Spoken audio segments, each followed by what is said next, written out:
we're screwed. This is Brian Cashman, general manager of the New York Yankees, and he has completely dismantled the organization from top to bottom, and Aaron Judge secretly hates him for it. Cashman's regime wasted $3.3 billion attempting to make the World Series and hasn't done so in 15 years. When there are 15 teams in your league, that is bad.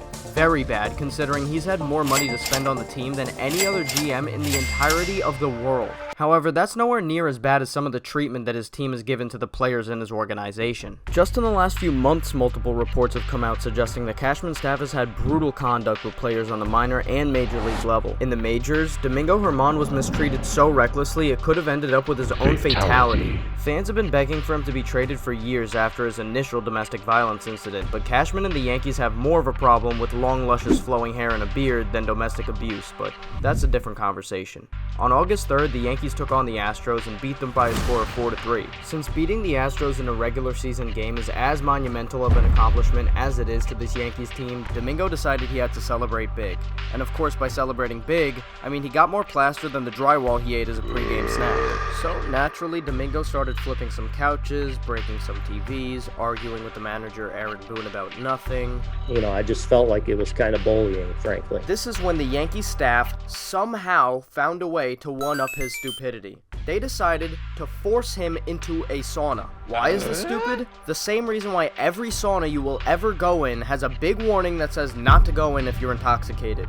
This is because when you're intoxicated, you lose the ability to regulate your body temperature. We're talking heart attacks, heat strokes, you name it. How did you just do that? Fortunately, Domingo made it out and left the team to go to rehab. Ben Ruda left the team to go to the Padres. Ben Ruda is an ex-Yankees prospect who basically came out saying that the Yankees treat their players like garbage. He went on a podcast, said the Yankees training staff would rather play games than teach actual baseball, and shared this absolutely insane story about how the players were treated by one of Cashman's main guys. Right before the trade deadline, head of player development comes into town because none of us are doing any of the stuff. We're like 40 minutes before the game. We have this meeting. We're like, what the hell is this meeting about? We just get reamed out.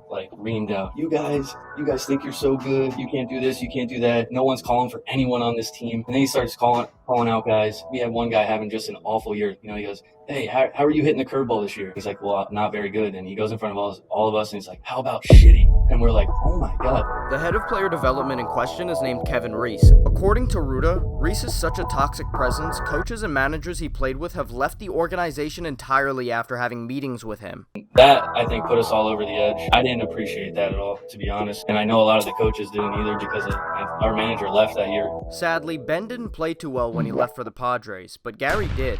When Brian Cashman traded Gary Sanchez to the Twins, he put up the worst season of his career. Fans laughed it off as an excuse for not being good anymore when his agent came out claiming that Gary had to get over emotional baggage he suffered as a Yankee. However, in the very next year, he's putting up monster numbers in half a season's games. In return for Gary, Cashman traded for Josh Donaldson, paying him $50 million of the team's payroll to be toxic. Donaldson trade was terrible. That was bad from the jump. Especially because the Yankees knew just how poorly he was getting along with people in Minnesota. There was some toxicity going on there. I don't think you can look at the Donaldson trade in any positive way.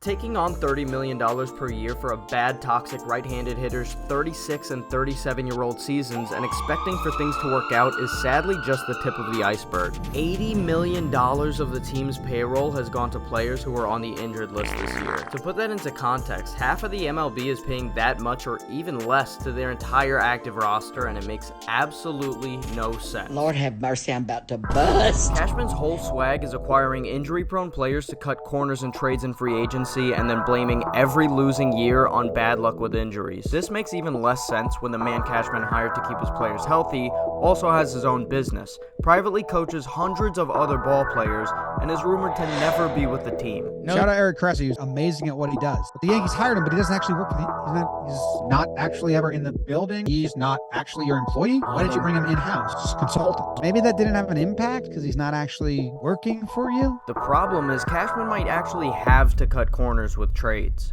Fans often criticize him for not trading prospects while they still have value, but the sad truth is they never had value in the first place. If a team is trading off an elite player for prospects, why would they accept a trade from the Yankees when the only prospect they've drafted and developed into an elite player only found success because he told Cashman's team to fuck off? Aaron Judge is one of the most talented hitters in history, but under the Yankees coaching, he was just awful. In this time, he had to meet with a private coach who used a fidget spinner to rework his mechanics and save his career. I really don't know what's gonna happen, guys. You can't spin a fidget spinner at 3 a.m., but I'm doing it right now. Judge then came back to the Yankees, told his coaches they weren't helping him, and became the best hitter in the world.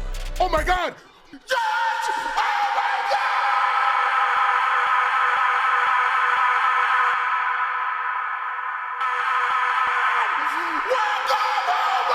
It is now 7 years later, and Anthony Volpe had the same problem for months, where no one on the Yankees staff could help him with very obvious flaws in his mechanics, until his friend noticed for them while having his mom's chicken parm. And here's Aaron Hicks' stats before and after leaving the Yankees, cause why not? There are countless examples you could point to prove that Cashman's hitting philosophy is a complete abomination to the sport, but Aaron Hicks mainly complained about the communication, which is equally as important, and arguably worse. Just how difficult is it for you to not necessarily know your role? It's very difficult. And he wouldn't be the first, as in the 2020 playoffs, the Yankees front office decided it was a good strategy to try and outsmart the Rays by starting their top prospect Deivi Garcia, but then subbing in J.A. Happ 1 inning later. Happ straight up soiled himself on the mound, and after the game said he wasn't too happy about the plan. Deivi Garcia said he knew about the plan, and Aaron Boone said that there was no plan. 3 days later, they were eliminated. 1 month later, the Yankees minor league affiliate found out the Yankees were dumping them on social media. 1 month ago, Harrison Bader found out the Yankees put him on waivers from the clubhouse TV. How did you find out you were put on waivers today? I was in the lunchroom. I saw it on ESPN. 1 year ago, Bader found out he was leading off Game 2 of the championship series when the game started. And in that same game, Clay Holmes found out he wasn't pitching after the game was over. 3 games later, again, they were eliminated and swept.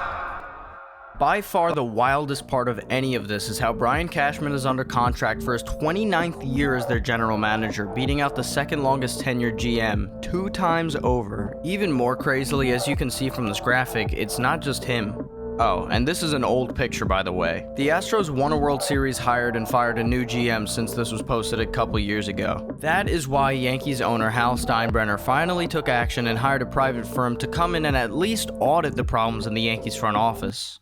Well, that's what everybody thought. It was reported by just about every major media sports outlet that the Yankees were auditing their front office, but they're just not. I'm at a point where if the Yankees win the World Series next year, I'm willing to give away a couple $100s to my subscribers, cause it's just not gonna happen. Wait a second. You mean to tell me if I wasn't locked up in the Baseball Hall of Shame, I could hit subscribe for free, win a bet for a couple $100, and watch bomb-ass content while I pet my freakish bald cat? Yup, and you at home can too. My life is pure agony.